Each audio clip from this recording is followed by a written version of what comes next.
Oi, pessoal, sejam mais uma vez muito bem-vindos e bem-vindas ao Fortinet Brasil Podcast. A gente está conversando hoje com o Wellington Capitani, CISO da Zamp, que é a operadora das redes Burger King e Popeyes. E a gente tinha tanta coisa para falar que a gente dividiu a conversa em 2 episódios para não ter que deixar nada de fora. Então, na primeira parte da nossa conversa, nós falamos sobre investimentos em cibersegurança. O Wellington compartilhou aqui com a gente a experiência que ele tem no setor de varejo. E falamos também sobre a importância da conscientização de todas as áreas da companhia quando o assunto é cibersegurança. Se você não viu ou ouviu, corre lá depois para conferir no nosso canal do YouTube ou escutar na sua plataforma de podcast preferida. Wellington, obrigada por estar com a gente hoje, por continuar aqui com a gente nessa segunda parte do nosso episódio. A gente falou sobre investimento, né, anteriormente, e agora eu queria aprofundar um pouquinho mais na parte de recursos, né? Então, aqui entrando tanto os recursos tecnológicos como humanos, né? Então, assim, o que seria, a gente pode dizer, né, tipo a estrutura ideal versus a estrutura que a gente tem para se trabalhar, né? Como que você vê essa questão, né? O que seria, né, uma estrutura ideal para trabalhar, né, principalmente no setor de varejo, no setor de restaurantes, e como parcerias com empresas de tecnologia, né, podem ajudar, né, a suprir essas necessidades, né, e ajudar nesse desafio. Boa, perfeito.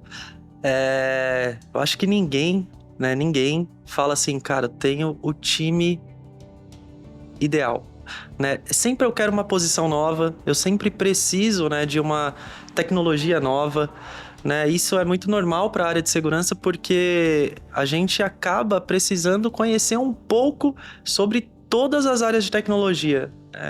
Eu não sou o cara de arquitetura, mas eu preciso conhecer de arquitetura. Não sou o cara de banco de dados, mas a gente precisa conhecer sobre banco de dados, né? Então é muito comum a gente ver, sempre querer uma nova posição, sempre querer uma nova tecnologia.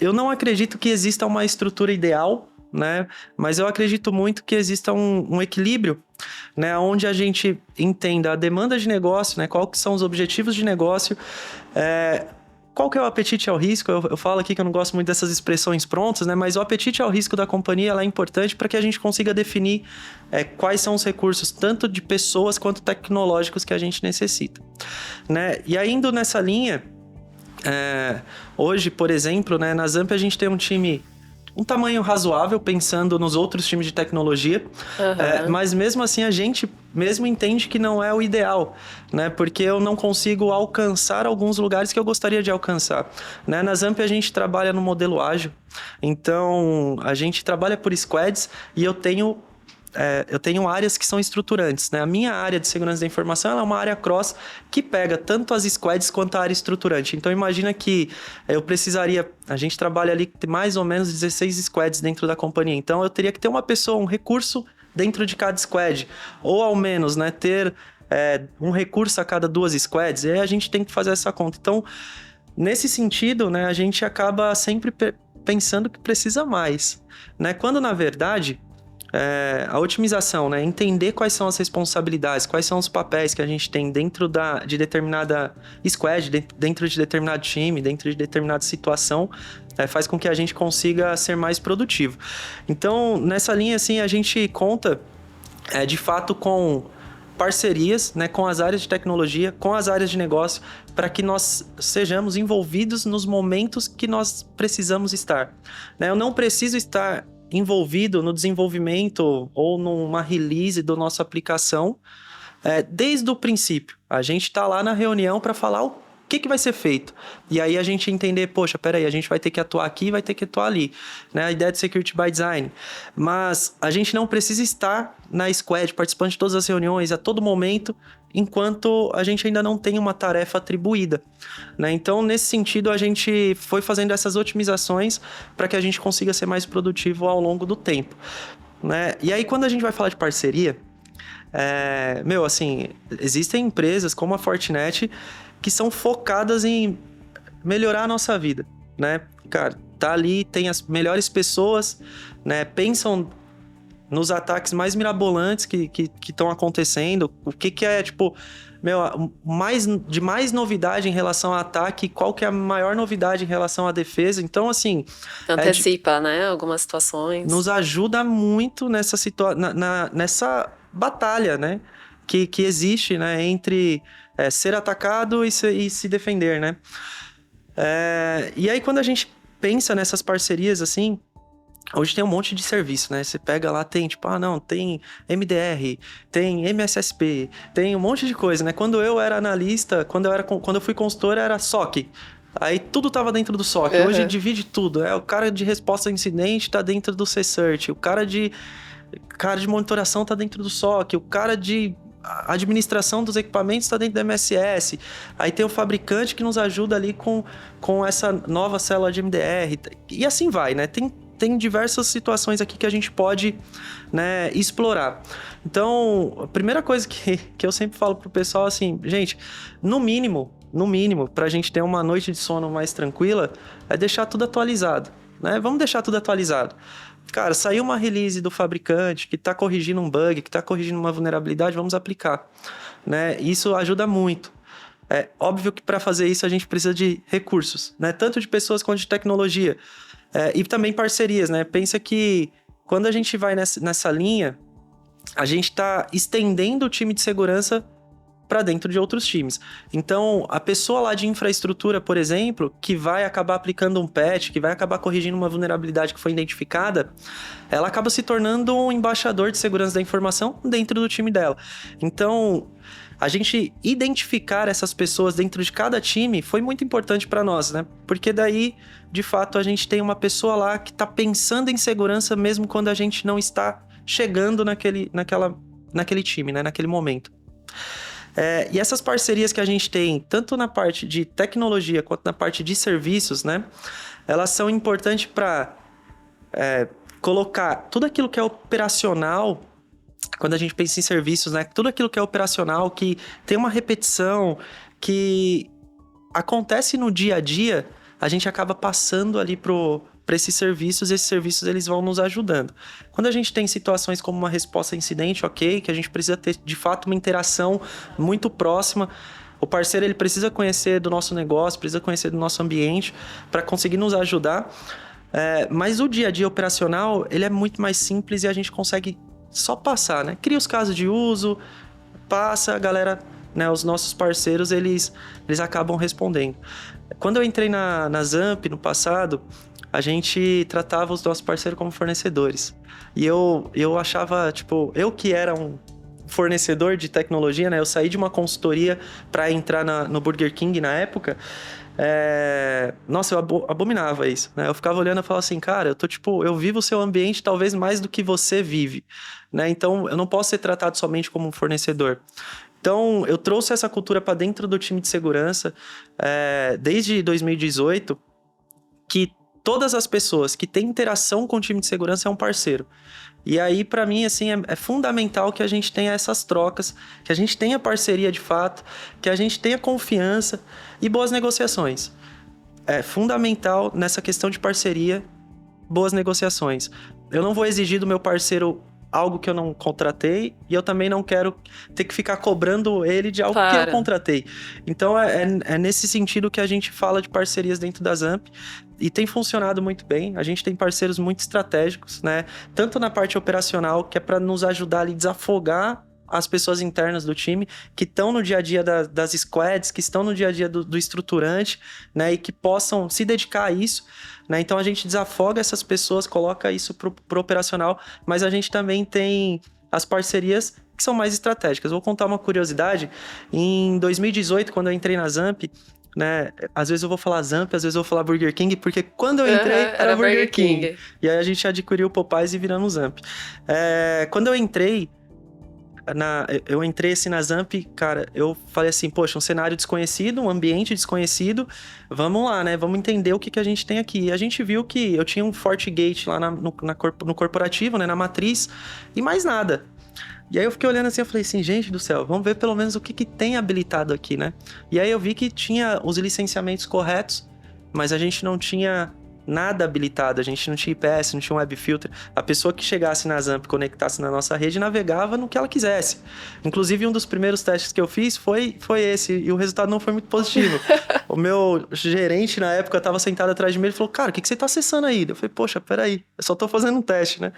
E a gente teve essa parceria com a Fortinet, né? Eu, assim, de novo, né? Eu acho que eu falei no primeiro episódio, eu sou tipo um forte fã, né? Cara, e eu levantei a mão, falei assim, quem atende o Burger King no Brasil pela Fortinet? E aí descobri as pessoas que eram. E, assim, muito sincero, a gente sentou um dia, levamos, né, as pessoas para a sala de reunião da Zamp, sentamos e escrevemos uma lousa inteira do como nós estávamos e o que a gente precisava fazer para alcançar aquilo que a gente entendia que era o ideal, né? E alcançar aquilo que a gente entendia que era ideal foi fundamental, porque imagina o crescimento da empresa, né? Muitas coisas novas acontecendo e tudo aquilo que a gente não dedica um tempo, ele acaba se tornando um passivo depois, né? Então a gente vai lá com um monte de débito técnico porque a gente não decidiu que aquilo era importante naquele momento. E as coisas acontecem rápido, né? Toda hora. Todo dia tem uma mudança, né? Todo dia tem uma mudança externa, que é tipo, putz, essa tecnologia ela já não serve mais.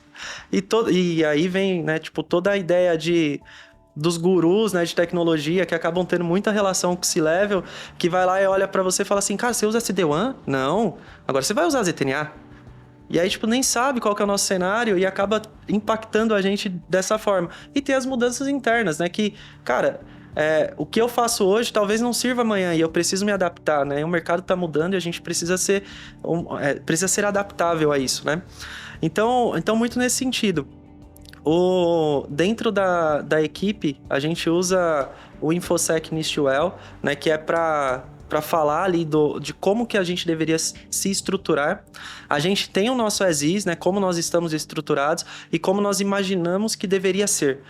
Existe uma diferença grande aqui entre uma coisa e outra ainda, mas assim como o negócio vai evoluindo, o time de segurança vai evoluindo junto. Não adianta a gente querer passar as necessidades de segurança acima das necessidades de negócio, que aí a gente vai criar atrito, né? E a ideia é criar parceria. Então, nesse sentido, a gente entende qual que é a necessidade de negócio. Cara, a gente precisa falar de DataSec? Olha, para a gente falar de DataSec, a gente precisa de pessoas, processos e tecnologias. E aí a gente vai conseguir falar. Então, assim, a gente se dispõe a... Cara, você sabe que a gente vai até aqui, e para a gente dar mais um passo, a gente precisa de mais recursos. E a empresa como organização, ela entende o tempo certo para dar esse passo. Então a gente tem essa parceria até mesmo com a companhia em relação a isso crescimento. É fundamental. Sim. Inclusive essa era uma pergunta que eu tinha aqui, que você, numa conversa prévia que a gente teve, você comentou que você tem um jeito, né, diferente de falar sobre resultados, né? Então, assim, o reporte de resultados, que é um desafio, né, também para a área de tecnologia, e que você aí tem um jeitinho especial, né, que vai pro lado de evitar o tecniquez, né, e mostrar, né, para os executivos, né, da empresa os riscos reais, né, de um ataque, enfim, né? Como que é isso, Nazam? Como que você conseguiu, então, mudar também, né, essa parte? Legal. A gente fala técnico com o nosso time técnico, né? E a gente que é técnico, né? Eu vim de uma carreira técnica, né? Iniciei a carreira tecnicamente, né? A gente está acostumado a falar de forma técnica. É mais confortável para nós. Mas não adianta a gente querer colocar na cabeça de um cara que está pensando no lucro da companhia, que está pensando em vendas, ou o que é um ransomware. Não vai funcionar. Ele vai saber o que é um ransomware, mas ele não precisa saber do detalhamento disso. Então, assim, sempre quando a gente vai falar com o C-Level, gera aquela sensação de, ai meu Deus do céu, será que é hoje? Será que vai funcionar? Quando a gente vai falar com o board, então, nossa, eu tenho 5 minutos a cada 3 meses para falar com o board sobre gestão de riscos. Aí você fica assim, cara, qual que é a estratégia que eu adoto? Então, até eu ter essa mudança Qual a informação-chave ali que eu preciso falar para ele, né? Então, até ter essa mudança de mindset foi difícil. Eu ia pra lá, tomava um monte de porrada e voltava, né? Eu falava, caramba, peraí, vamos lá pro próximo. No próximo era um monte de porrada e voltava. E assim foi. Então, assim, primeiro que a gente precisa é gerar interesse, né? Então a gente fala muito de KPI. Quando a gente vai falar com C-Level, com Board, a gente leva um monte de KPI, né? Que é a performance, né? A performance que a gente está trazendo são os indicadores, né? Os indicadores chaves. Mas a gente também tem que levar ali a ideia de interesse, né? Como que eu mantenho o interesse dessas pessoas no assunto que eu estou trazendo? Então, eu lembro que a primeira vez que eu fiz isso foi muito legal. A primeira vez que eu fui, eu falei assim, gente, a gente contratou uma solução de WAF. Aí todo mundo ficou assim, cara, o que é o WAF, né? Eu falei, beleza, o WAF vai proteger os nossos ataques na nossa aplicação. Aí todo mundo, ok. Eu falei, pô, entendi. Não adianta eu ficar falando nome de ferramenta. Eu preciso falar o que ela faz. Né? O segundo ponto, assim, que foi muito legal foi... Nessa mesma linha, eu falei assim, gente, a gente esse mês, né, no mês passado, na verdade, a gente protegeu... A gente recebeu 50 GB de ataque e não deixou passar nada. E eu fiquei lá do outro lado, assim, esperando, tipo, uma vibração, sabe? Tipo, a galera falou, putz, meu, foi isso. Caramba, 50 GB! O que isso significa pro cara? Não significa absolutamente nada. Pro meu time técnico, quando eu falo, gente, puta, top, a gente conseguiu se adequar ali, colocamos a ferramenta no lugar certo, todo o DDoS que a gente sofreu, a gente conseguiu proteger, não passou nada, a aplicação ficou estável, a aplicação ficou disponível, o negócio funcionou. Pro meu time técnico, isso funciona super. Sim, vão comemorar em casa. Exato. Qual que foi a abordagem, né? Então, percebeu que até aqui eu falo muito pouco do técnico. E eu não gosto mesmo de trazer essa ideia técnica para discussões que não precisam ter a ideia técnica, né? Então, pro C-Level e pro Board, nessa pegada do AF, eu levantei a mão e falei assim, olha, gente, vocês lembram, na segunda vez, né? Vocês lembram lá, depois de ter tomado muita porrada, vocês lembram lá da ferramenta que protegeu os ataques de DDoS, que foram 50 gigas? Pessoal, lembro, de novo esse assunto, né? Eu falei, então, eu converti isso em horas. Eu peguei todo o ataque, né, de DDoS que a gente sofreu, coloquei em horas. Isso deu lá 100 horas dentro de um mês. Eu falei, beleza, a gente tá falando que durante 100 horas de ataque que poderiam ter interrompido o nosso negócio, né? Se ele se materializasse, nossa aplicação que vende X valor por hora ficaria fora. E aí ele já levanta, né? Tipo, poxa, peraí, ele tá falando que... Agora falou do aquilo dinheiro. Que ele falou tá convertendo em dinheiro, que é uma das métricas que o pessoal, né, do C-Level e do Board acompanha. Então, nesse sentido, falar para ele ali de dinheiro foi essencial. Então, parei de falar do técnico e mostrei que aquele ataque de 50 GB que o AF bloqueou, ele convertido dava X valor que a gente deixou, né, de perder. Porque se a gente tivesse deixado o ataque passar, a gente teria perdido. Então, nesse momento, a gente começa a ganhar a atenção do pessoal. A gente vai falar de EDR. Tipo, galera, eu preciso colocar EDR aqui. Eu tenho 30 mil equipamentos na empresa. Cara, eu tenho que colocar EDR em todos os equipamentos. Aí a pessoa olha e fala assim, nossa, olha o valor de investimento, é muito alto. Precisa. Mas por que precisa? Opa, peraí. Vamos lá, no corporativo, a gente adotou uma situação que foi a seguinte... quanto tempo a pessoa X, a cadeira X vale, né? Quantos reais aquela pessoa vale por tempo, por hora? Vale tanto. Beleza. A gente tem aqui uma incidência de ransomware, né? Que pode criptografar a máquina. A gente tem uma incidência de vírus, que pode simplesmente ter um vírus ali, a gente vai precisar mandar formatar, mandar limpar se o EDR não conseguir fazê-lo, e a gente vai indisponibilizar essa pessoa por determinado tempo. Então, vamos converter isso. Imagina que, né, principalmente pensando em EDR, que vai ali a tratar, né, toda essa parte de ataque, principalmente pensando em ransomware, que é o grande mal, né, do momento que nós vivemos.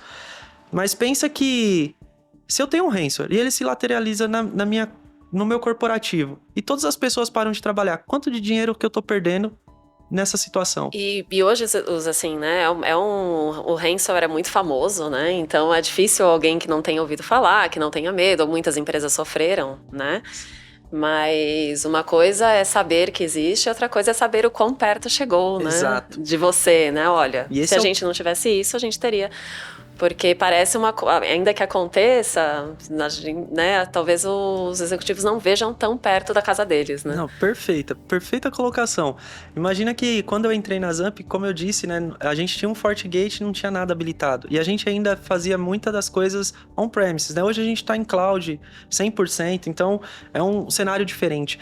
Mas naquela época, eu levantei a mão assim pro pessoal e falei assim, olha gente, a gente deveria habilitar o IPS. IPS...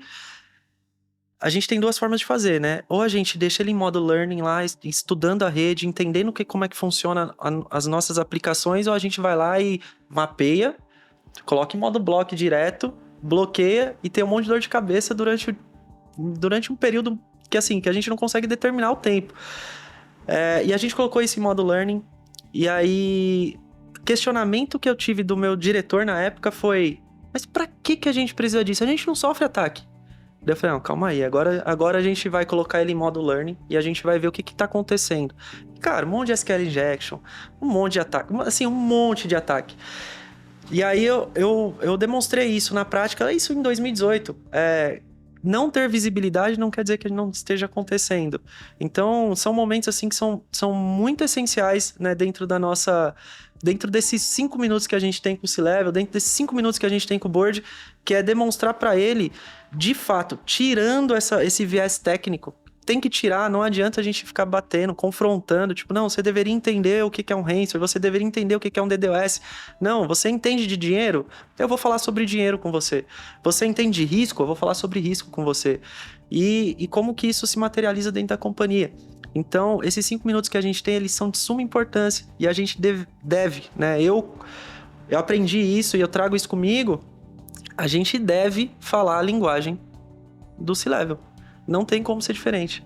Não adianta a gente querer trazê-lo para falar a nossa linguagem, né? Então, esse foi o grande pulo do gato, assim, para mostrar os resultados para a companhia, né? Legal. Outra forma de fazê-lo foi colocando ali uma ideia de medição de maturidade, né? Poxa, a gente fez uma medição inicial, a gente estava num patamar, como que a gente vai demonstrando? E aí sim, eu acho que dá para demonstrar com processos, com as ferramentas, saindo um pouco do viés de dinheiro, risco, que é a linguagem que eles entendem, mas colocando ali, ó, tipo, essa ferramenta, mais esse processo, mais essas pessoas habilitaram essa tecnologia pra gente, colocou a gente nesse patamar aqui dentro de uma avaliação, né, de maturidade de segurança, que foi uma outra forma. Mas a do C-Level, falar a linguagem dos caras é de extrema importância. Sim, com certeza. E, Wellington, agora mudando um pouquinho de assunto, né? Você com toda essa experiência, né, que você tem, tanta coisa que você já fez, já conquistou, tantos desafios, né? Estar à frente, né, da cibersegurança, de marcas como Burger King e Popeyes, né? É algo incrível. E a gente, nos bastidores, a gente comentou um pouquinho sobre a sua trajetória, né? Na sua carreira em cibersegurança, em tecnologia. Então, eu queria que você contasse um pouco, dividisse até como forma de inspiração, né? Outros profissionais, incluindo jovens, né? Como você é. Qual seria a fórmula mágica do sucesso em tecnologia, na sua opinião? Bom, vamos lá. Eu sou um cara emocionado, assim, tá? Então eu vou tentar trazer para um lado que não seja tão emotivo para eu conseguir falar. Senão eu começo a me engasgar aqui e vai ser difícil. Mas eu vou começar falando um pouco da minha história. Eu tenho 35 anos. Eu nasci numa família bem desestruturada, assim, bem desestruturada mesmo. Eu fui, para vocês terem ideia, assim, eu fui o primeiro da minha família a fazer o ensino superior, né, a concluir uma faculdade. A minha mãe, ela concluiu o ensino médio, né, o colegial ali quando eu era adolescente, né, ela trabalhava. O meu pai biológico, ele foi comprar cigarro, foi embora, nunca mais voltou. E o meu pai de verdade, ele foi concluir o ensino médio depois eu acho que eu já devia ter uns 25 anos, né, então... Assim, a minha família era desestruturada. Eu lembro de um parente meu falando assim, cara, se um dia você for caixa de supermercado, agradeça a Deus. Não desmerecendo nenhum tipo de profissão, mas eu tive que lidar com essa superação até mesmo dentro da minha própria família, né? Que não acreditava muito que daria certo, né? E aí, nesse sentido, né? tendo que fazer essas ideias, né, de tipo, cara, aonde que eu consigo chegar, né, colocando isso dentro da minha própria cabeça, do meu próprio sentimento, né, até onde eu posso ir. A gente, cara, assim, fui batalhando, trabalhando, comecei trabalhando em loja, shopping, eu trabalhei numa empresa que ninguém conhece, quer dizer, o pessoal novo não conhece, que é a Blockbuster, aluguel de fita, imagina isso. Quem imagina aluguel de fita, né? E nesse sentido, assim, eu aprendi muito cedo que eu precisava estudar. Não tem outra forma de você ter sucesso numa carreira profissional se não for estudando, né? E aí, cara, eu fui me dedicando, não sabia o que eu queria fazer, então comecei fazendo faculdade de administração. Depois eu entrei de administração, fui para economia, não concluí nenhuma das duas. Aí eu falei assim, cara, não dá, eu acho que é tecnologia, deixa eu ir para tecnologia, entender como é que funciona esse negócio. Fui fazer desenvolvimento de sistema, não gostei. Aí eu fui para redes, aí eu falei, putz, legal. Com 35 anos deu tempo de fazer tudo isso. Cara, eu não concluía nada. Eu era tipo um Zé Ruela, assim, de não fazer nada, sabe? De não chegar até o final, até mesmo por não ter não acreditar em mim mesmo. E aí eu tive numa das empresas que eu trabalhei, eu consegui entrar no mundo corporativo como estagiário na área de administração e eu conheci uma pessoa que já era da área de tecnologia, trabalhava com redes e ela teve um papel importante assim, numa mudança de mindset do que eu queria fazer em relação à tecnologia, né? Ele entrou numa empresa bem grande, falou assim, eu tô aqui em redes, mas, mano, o negócio tá bombando em segurança. Tipo, segurança da informação isso em 2010, né? Segurança da informação tá, tipo, muito hypado. Cara, vale super a pena. Se você quiser, eu te ensino um pouquinho do que eu aprendi aqui. E aí eu falei assim, beleza. Aí, final de semana, a gente pegou lá 2 equipamentos, né? 2 firewalls, colocamos lá e começamos a mexer. Eu falei assim, cara, que louco, né? Tipo, é muito mais legal do que ficar trabalhando com switch. Aí você já gostou. E aí eu gostei. E aí eu troquei a minha faculdade para segurança da informação. E aí essa eu fui até o final, né? Não dava para não ter concluído. Temos aqui o Wellington hoje. Exatamente. E aí eu fui até o final, né? Então, nessa ideia, eu tava trabalhando numa empresa que é do varejo, mas ela também é uma indústria, né? Então, assim, a gente estava ali, eu era do faturamento, descobri uma fraude. E aí falaram assim, cara, já estava fazendo faculdade de tecnologia, eu quero que você seja... Como você descobriu essa fraude no sistema, a gente vai implantar um sistema novo, a gente já entendeu que esse não funciona, e eu quero que você seja o nosso QA. Né? Na época não falava-se tanto de QA, mas eu quero que você seja o cara que vai testar os módulos no sistema. Daí eu falei, nossa, top, da hora. E eu fiquei 1 ano. E aí, quando terminou o projeto, implantamos o sistema, funcionou, não tinha mais a possibilidade de fazer aquela fraude. O time de tecnologia me convidou para fazer parte, né, do time. E aí eu entrei, pensando que eu ia entrar em sistemas, eu entrei em suporte. E aí foi quando eu tive um parceiro, assim, de trabalho que falou assim, você gosta do quê? Eu falei, cara, eu estava estudando redes, né, tenho uma certificação já na área de redes, mas estou estudando segurança e eu gosto de segurança. Daí ele pegou e falou para mim assim, isso em 2010. E aí, gente, Fortinet, hein? Eu tenho certeza, pelo menos na minha cabeça, na minha memória, que o equipamento que chegou dentro de uma caixinha que a gente abriu era um equipamentinho pretinho, bonitinho lá, era um FortiGate 110C. Todo mundo me corrige falando que é 100C, mas eu tenho quase certeza que é 110C. E se for 110C, depois vocês arrumam um desse daí, me tiram uma foto, me manda, porque eu quero mandar para todo mundo que fica me corrigindo. Se eu tiver errado, eu assumo minha culpa, tá? E aí, nessa brincadeira, o Anderson, né, que era o meu parceiro lá de trabalho, ele falou assim, cara, vai vir uma empresa para fazer a configuração desse equipamento. Isso daqui é segurança. É segurança em redes, mas é segurança. Você quer participar? Eu falei, poxa, quero. E aí eu conheci a Fortinet, né? Então, o FortiGate foi o primeiro firewall que eu mexi na minha vida.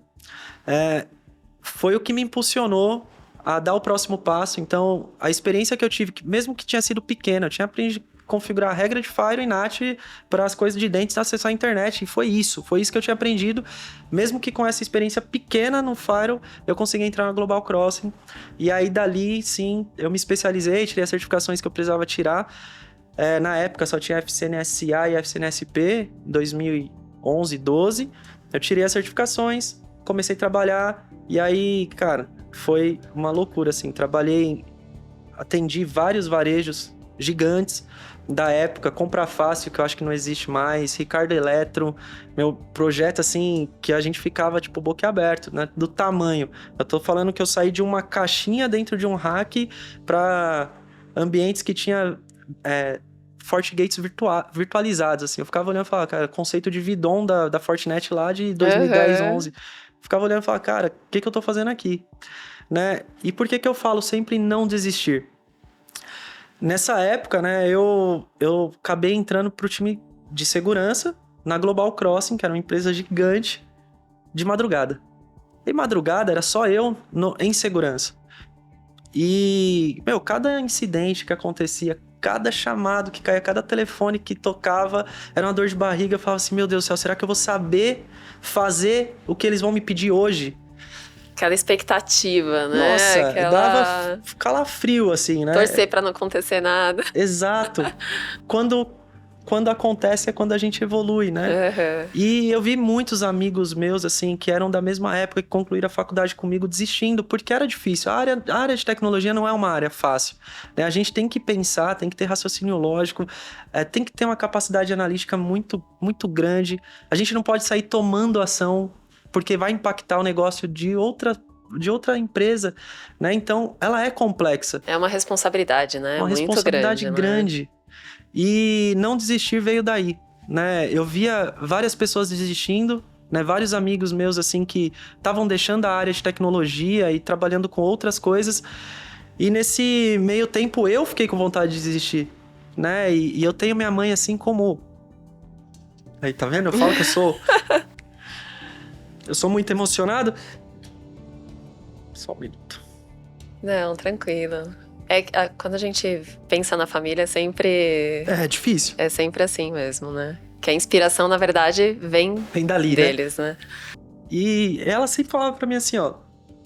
Vai passar, velho. Não desiste não, porque Continua. Isso daqui é o que vai te condicionar pro próximo passo. E olha só, mano, minha mãe nem estudou, velho. E é muito legal, assim, de pensar nisso. Mas já viu onde você tinha chegado, né? E você viu também aquilo que você gostava, né? As outras faculdades que você fez, não é questão de desistir, né? É questão de testar, né? E ver o que não cabia. O caminho, né? E tanto que a hora que acendeu aí a luz da cibersegurança e você já se interessou, né? E aí foi. E eu comecei a estudar loucamente, assim. Eu falo que durante esse período da minha vida, eu ia pro trabalho, eu estudava no trabalho, eu chegava mais cedo, né? Chegou um momento que eu consegui sair da madrugada, eu fui pro período da manhã, eu chegava mais cedo no trabalho para eu estudar, pegar toda a experiência que a galera tinha, que podia me passar ali. E, chegava em casa, era livro, e lendo, e estudando, e curso. O pessoal levantava a mão lá, a gente tá com voucher aqui pra fazer tal curso. Quem quer? Pô, o El, pode entregar lá pro El, que o El quer. E foi assim. E aí, quando eu saí da Global Crossing, né? Já não era mais Global Crossing, já era CenturyLink quando eu saí, né? Eu entrei na Logicalis, que, era um integrador de um fabricante diferente. E eu entrei lá porque eles tinham um projeto com Supermercado Dia com Fortinet. E eles estavam começando a vender Fortinet.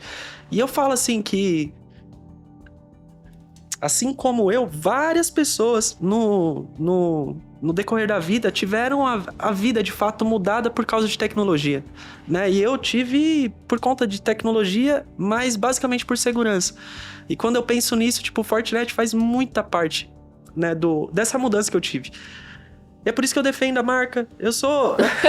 As pessoas que conversam comigo sabem, assim, né? Sempre, quando falam assim, cara, um firewall, eu falo FortiGate. Ah, mas a gente tá vendo fabricante X, fabricante Y. Eu falo, cara, no final vocês vão fechar com FortiGate. Os caras têm tecnologia, os caras têm preço. Os caras têm boas pessoas lá dentro. Eu tenho um amigo que saiu da Global Crossing, que é o Michel, que tá na Fortinet desde, 2008, eu acho, 2010. E tá fazendo as coisas acontecerem, né? Então, aquela ideia que eu passei lá atrás, que é parceria, que é saber que tem a empresa... Estar no dia a dia, saber do negócio. Saber uma empresa que tá se preocupando com tudo que está acontecendo no mundo em relação à tecnologia, a gente encontra aqui na Fortinet, né? Então, é um pouco disso. Assim, a minha carreira até aqui, eu falo que Deus tem sido muito, muito bom pra mim, assim. Eu tenho 35 anos e eu tô à frente de uma marca muito bacana, assim, que eu tenho uma admiração mesmo antes de fazer parte. E é uma trajetória, assim, que teve os seus altos e baixos, mas a persistência... Na época eu não falava de resiliência, né? Mas não desistir pra mim foi importantíssimo e hoje eu entendo que, trazendo essa ideia de não desistir, a resiliência ela é fundamental pra gente seguir, né, no trajeto de segurança da informação. Que legal, Wellington. Bom, não tenho nem palavras, né, pra descrever aí meu agradecimento por você ter compartilhado tudo isso com a gente, né, de ter contado a sua história... e todas as informações, né, que você trouxe da sua experiência profissional, aí com certeza isso é muito valioso. Muito obrigada mesmo, viu, pela sua presença aqui hoje. Agradeço muito a oportunidade, de verdade. Adorei estar aqui, assim, poder compartilhar um pouco. Meu LinkedIn tá lá, é Wellington Capitani. Se tiver curiosidade técnica, eu falo técnico também, só não quis trazer aqui. Mas eu tô disponível, eu gosto sim de ajudar as pessoas. A gente tem uma iniciativa muito legal dentro da Zamp. Não posso compartilhar ainda, mas a gente vai fazer quase um Cyber Academy. E aí a gente tá vendo como trazer isso pro público. Trazer para eles né, para as pessoas que têm poucas oportunidades, trazer exatamente a mesma oportunidade que eu tive em segurança da informação, seja dentro da companhia, seja fora dela. É um mundo que traz bastante benefício e ele é bem recompensador, assim. Todo o esforço é muito recompensado nesse universo. Que legal, Wellington. Brigadão, tá? E a todo mundo, então, que acompanhou, não uma, mas as duas partes desse bate-papo, meu muito obrigada. Foi uma conversa muito inspiradora, com muitas informações. Então, não deixe de curtir, comentar, compartilhar com todo mundo que possa se interessar. Essa interação com vocês é muito importante pra gente. Tchau, até a próxima.